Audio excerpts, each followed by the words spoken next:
going to do this shit then or what? It'll be a laugh, won't it? As long as you're on the scene anyway. Heads or tails? Tails for whales.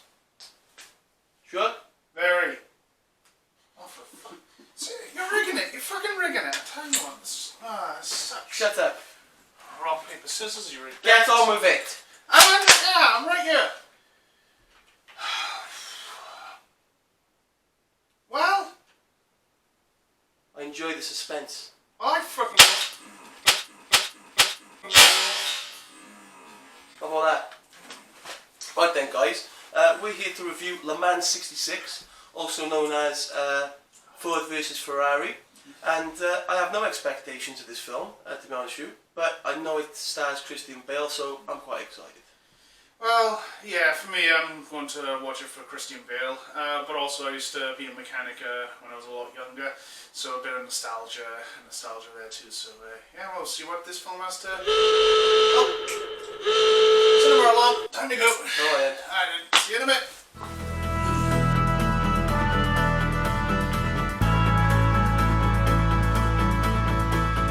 Good morning, good afternoon, and good evening, YouTube. Welcome to another edition of Goth and Jock.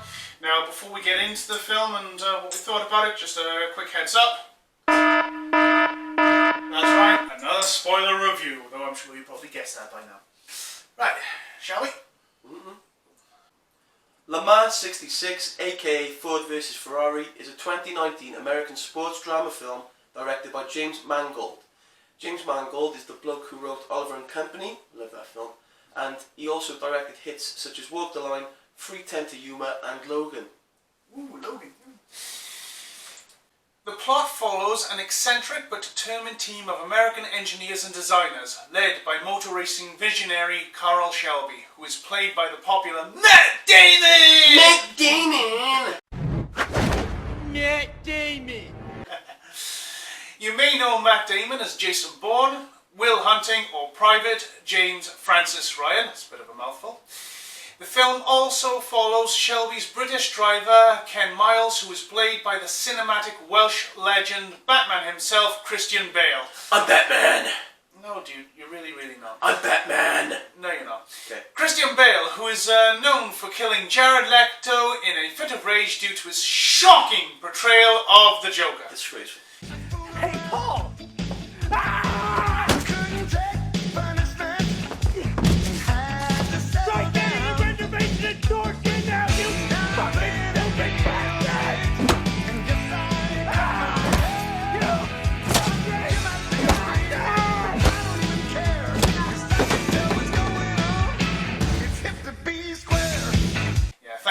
We really needed that.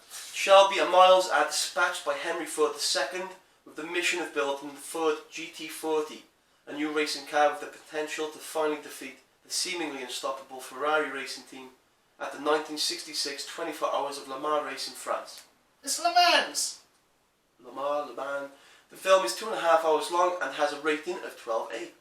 Okay, right, so basically my initial thoughts are, I'm so glad I'm out of the cinema. I'm not that fussed on cars, to be honest with you, and there's a lot of cars in this film, and yeah. But you're the driver out of our group here, so how can you... Yeah, just to get from point A to point B, bro, you're the fucking mechanic. You don't have a car. Yeah. By the way, that's our new bullshit button, so there we go. Okay, so explain what I said was bullshit. Because how can you not like a racing film and be a driver of a car? It's weird, it's like playing rugby and not being a rugby fan.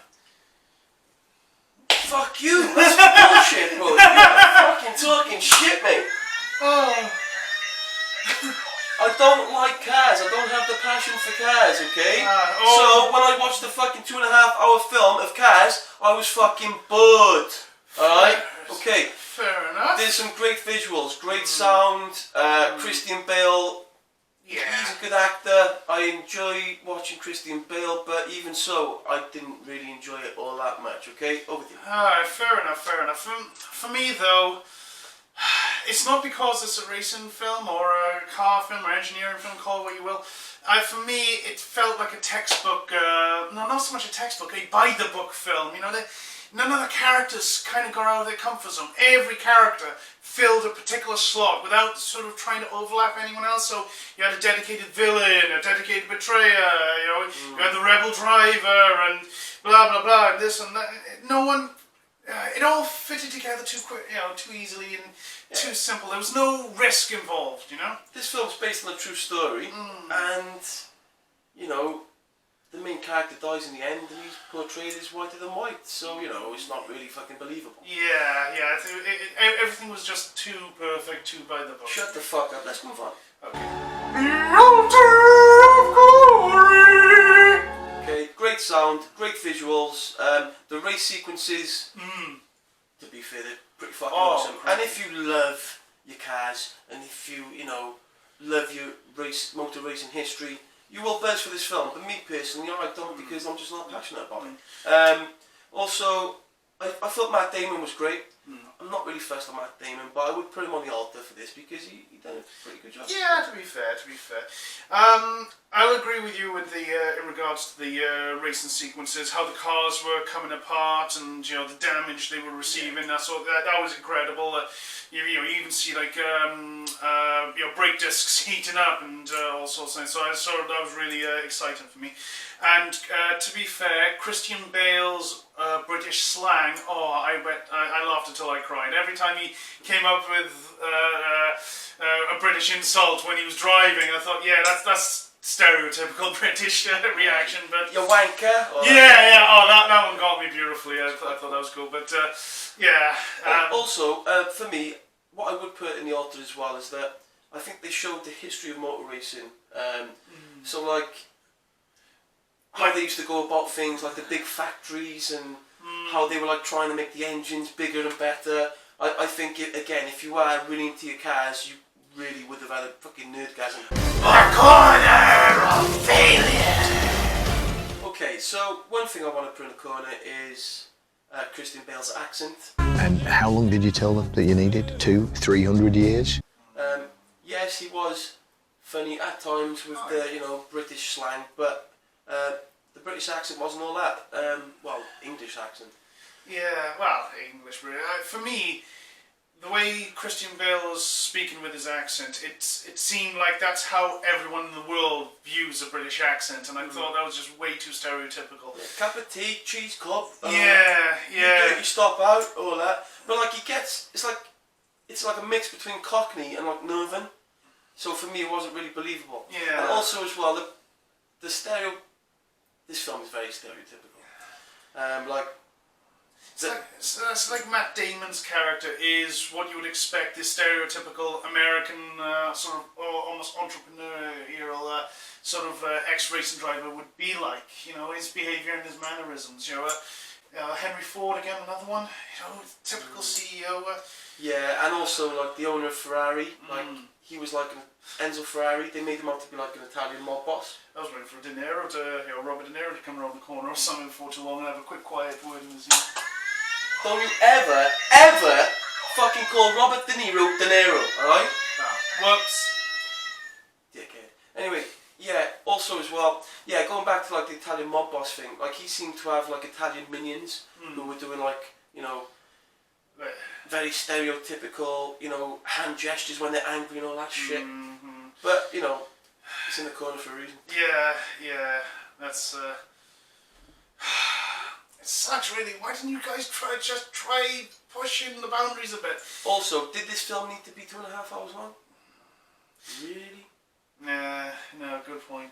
And like Christian Bale's character as well, he dies at the end.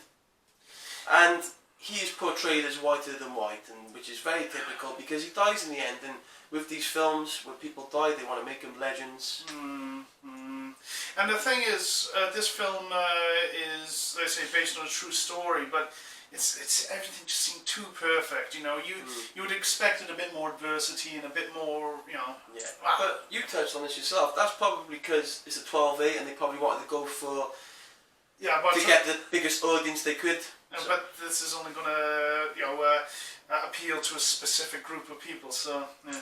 Final fucking thoughts.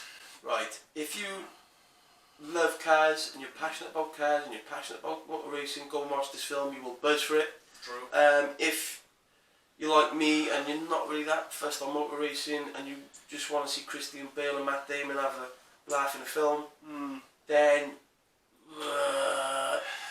it's 2.5 hours of fucking, motor racing porn, so it's up to you guys.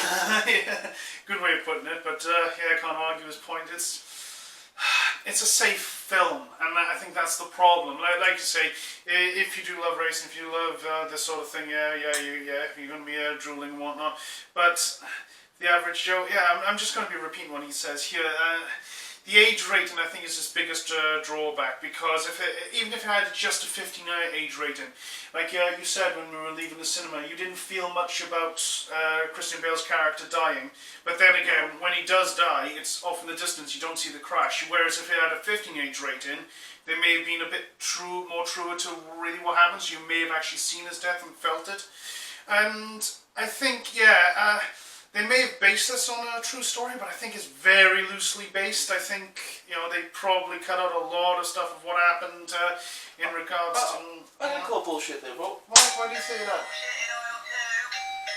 Why do you say that? Because I think factually the guy's spot on, but with the characters they just made it very stereotypical. That's what the facts are there.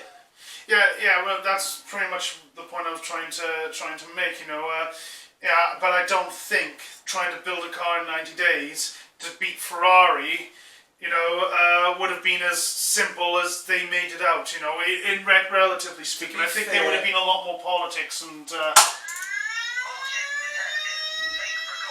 I don't think the film made out that it was simple to do what they were doing. It was very fucking complex. I did say relatively simple, so I'm calling bullshit on your bullshit. No, we agreed. You can't call bullshit on bullshit. So that's another shot in the fucking head from the gun. Fuck off. No, we did agree. You can't call bullshit on the bullshit button. Otherwise, there's no point having a fucking bullshit button. I'll move. Fuck off. Misfire, you fucked it. No, misfire. Watch your face. Oh, you lucky bastard. Well, you got the freaking coin tosses earlier. So okay, can we go to bed now? What do you rate it as? 6. Nah. Oh, it's a 6. It's a 6 because if you like cars, if you're passionate about motor racing, you will love this film, but I just didn't. Yeah. I'll give it a 6 as well. It wasn't a terrible film.